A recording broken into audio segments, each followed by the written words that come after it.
এখন রেডি হচ্ছি বাজারে যাওয়ার জন্য। আজকে কি কি বাজার করলাম এন্ড বাসায় এসে রাতে কি কি রান্না করলাম এগুলোই আপনাদের সাথে শেয়ার করব।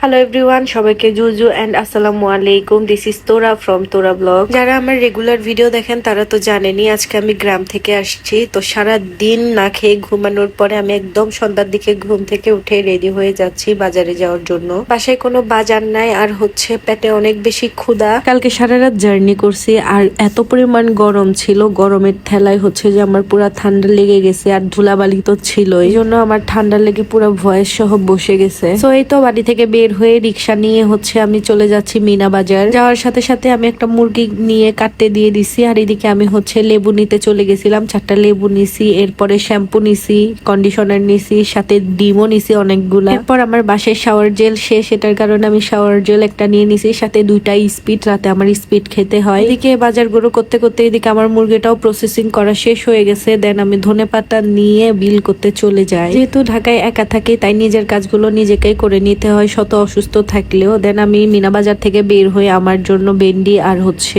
কাঁকরোল নিই। এরপর চলে যাই পেঁয়াজ নিতে, রসুন নিতে। যেহেতু কালকে থেকে পরীক্ষা, আজকে বাজারগুলো করে রেখে যদি আমি রাতে রান্না করে রাখি তাহলে কালকে সকালে উঠে আমার আর কষ্ট করে রান্না করতে হবে না। আজকে রান্না করে রাখবো, কালকে খেয়ে আমি সোজা ভার্সিটি চলে যেতে পারবো। পেঁয়াজ রসুন কেনা শেষ করে আমি 3টা পেয়ারা 60 টাকা দিয়ে কিনি, এগুলো বলে 1 কেজি হয়েছে। দেন আবার 20 টাকার হচ্ছে সিম নিয়ে নিই। দেন সোজা বাসায় এসে যাই। এখন আমি রান্না করতে বসে যাব কারণ আমার অনেক বেশি ক্ষুধা লাগছে আর আমি বাইরে গিয়ে কিছুই খাইনি। আর এদিকে আমি মুরগিটা ভালোভাবে ধুয়ে লবণ হলুদ দিয়ে সাথে হচ্ছে লেবু দিয়ে মেরিনেট করে রেখে দিয়েছি। আর এদিকে এখন আমি মশলা কষাবো। মশলাটা পানি দিয়ে অনেকক্ষণ কষানোর পরে আমি আমার মুরগিটা দিয়ে দিছি। এই যে আমার মুরগির কালারটা দেখেন কি সুন্দর আসছে।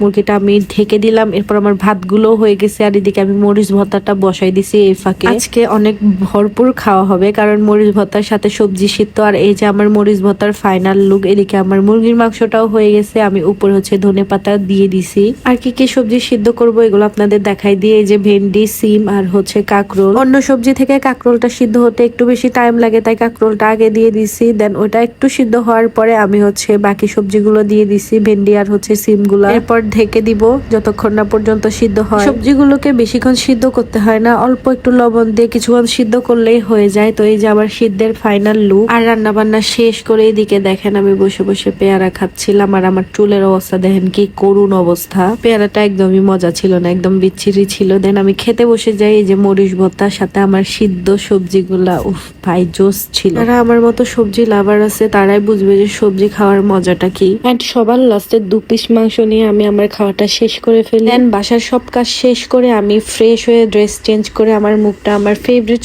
সোপ নিয়ে ধুয়ে এদিকে ঢং করা শুরু করে দিছি ক্যামেরার সামনে। দেখতে দেখতে ভিডিওর লাস্ট পর্যায়ে এসে গেছি। Thanks for watching my video, tata.